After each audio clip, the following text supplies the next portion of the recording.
If you want to get in contact with me, the best way to do it is on Instagram. If you just want to say what up, if you want to tell me you love my videos, you can tell me you hate my videos, but the best way to do that is on Instagram. Peace, y'all. Jonny Fastlane here. So, DMX is back in rehab, and Joe Budden says Logic is the worst rapper to ever grace the mic. Plus, Travis Scott breaks his knee on stage last night and just keeps on performing. Let's talk hip-hop. All right, so I follow DMX on Instagram, obviously, right?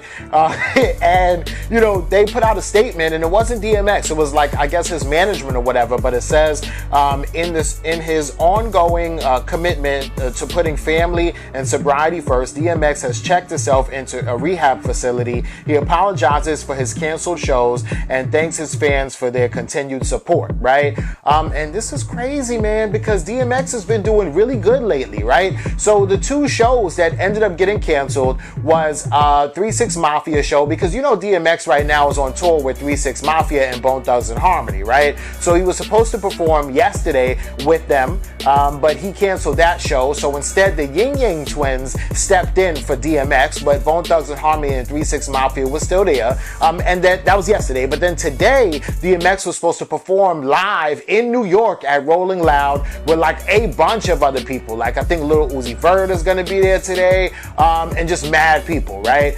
So they canceled those two shows yesterday with 3 6 Mafia, today at Rolling Loud in New York at Citi Field, right? And this was crazy because just recently Swizz Beatz was on the Breakfast Club, and they asked him, DJ Envy asked him like, yo, how is the dog, right? And Swizz Beatz was like, yo, he's doing good. He's clear mentally. He's more motivated than I've ever seen him before. We're working on a new album. He says, yeah, we recorded something that we never put out, but we're working on a new album, right? DMX did a song with Rick Ross. He was in that song, Just In Case. He did a song with Casanova. He Don't Play Games. He was in that song. So it's like dope, right? The way that like DMX is actually like kind of walking into his legendary status, right? Because that's my whole thing, right? I know DMX is a legend, right? And actually DMX is my favorite rapper, period, point blank, right? But for everybody else to acknowledge that he's a legend and not talk about, oh, this crackhead and blah, blah, blah, like they always used to, is something that I like. It's something that I welcome, right?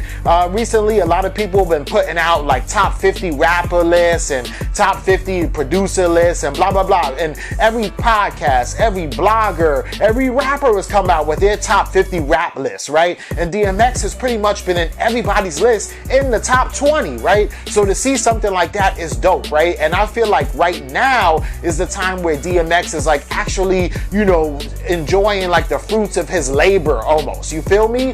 But he still got that monkey on his back, man. He still got them demons that's just haunting him, right? And he's been, battling addiction for his entire life pretty much, man, right? If you listen to his music, he raps about, starting your hardcore drugs. And I ain't talking about weed, back like when he was 14, 15, right? When he was 7 years old, he ended up in a group home, right? The only best friend he had was a dog, was a pit bull, So it's like all of that, right? And I feel like, since DMX is, getting his, just due, and I feel like since DMX is like starting to see like his flowers and feeling like a legend, that maybe he let his guard down a little bit, maybe he had a relapse a little bit, what I'm saying? I don't know, right? But if you go back to rehab, it's not because you just want to hang out there, right? It's because you might have slipped up a little bit, right? But you know what? He's still fighting. He's gonna have to fight this fight forever. He's still here, he's still around, and that's good. And he's not locked up in jail, so that's also cool. But man, I just hope DMX gets better, and keep on fighting, man. Let me know what y'all think about this in the comments. Logic, you are easily one of the worst rappers to ever grace a microphone. I'm gonna be honest with you. All right, yo. So Joe Budden on his podcast with Rory and Mal basically was like, yo, Logic is the worst rapper to ever touch the mic, right? And this is hilarious, right? So y'all know how it goes, right? Copyright infringement, rules or whatever like that. I can't play the whole clip here, but I'll play it on my Instagram. So if y'all want to see the whole clip, you should go to my Instagram, right? But anyway, so Joe Budden is like, yo, come on now. now. He was like, everybody stop fronting because y'all know Logic is garbage, right? And I hear Joe Budden, right? So here's what I have to say, right? So Maul was like, don't do that, don't do that. He could rap, right? And then Rory was just kind of laughing or whatever like that, right? But the whole thing is that Joe Budden is kind of right. But here's the thing. So Logic can rap. Technically, he's a good rapper and he can spit.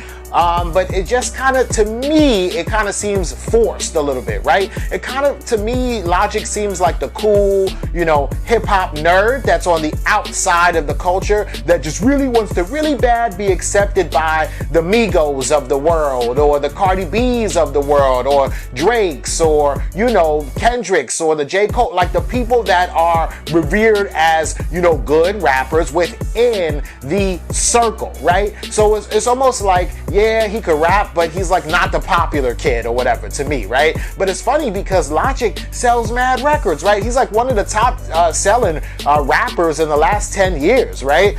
He has albums that went diamond. His streams do incredibly well. He signed a $22 million deal with his record label, right? So Logic is not like garbage in the sense of music at all, but for me, I feel like it feels kind of forced. Like he's always chasing like the approval of the general core of the hip-hop culture, right? And because of that, it seems like almost corny a little bit, right? And so because it seems corny a little bit, then, you know, it's like, hey man, he's one of the worst rappers to ever rap because I don't believe you. You need more people type shit, right? Even though he's not rapping about running down on an op and shooting a cop. He not talking about none of that, right? But it just seems, you know, a little forced, a little corny. Therefore, how could you be a swaggadocious, braggadocious, dope rapper? You know what I'm saying?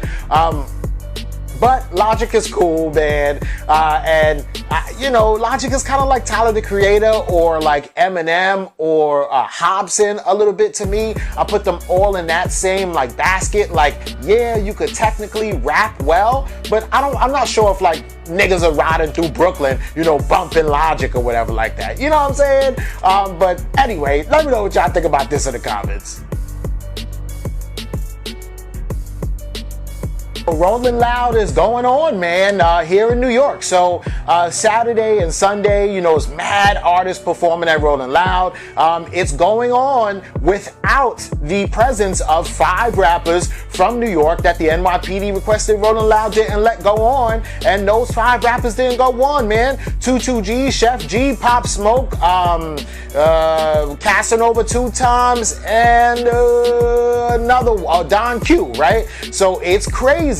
But Travis Scott was performing yesterday at Rolling Loud. He is one of the headliners, him and Wu-Tang. So he was closing out the show, rapping, doing his thing. You know how Travis Scott does. Got the carousel on stage. He's giving a huge show. Every fan from New York that loves Travis Scott is like, yo, Travis Scott, I mean, it's Travis Scott, right? He just dropped a new song. He about to drop an album. Everybody's hype. He's hype, right? So he's jumping around. He's giving a good ass show. He's rapping. He's doing the butterfly effect, right? He jumps up and lands on his knee, yo, and breaks his knee, which is crazy. Now, I don't know. I never broken like a bone or nothing like that, so I don't know if I break my knee, if I'll be able to get up and keep performing, but that's exactly what Travis Scott did. So he gets up, he's like, yo, I think I broke my knee, but the show must go on, right? And then continues to perform with his broken ass knee, right?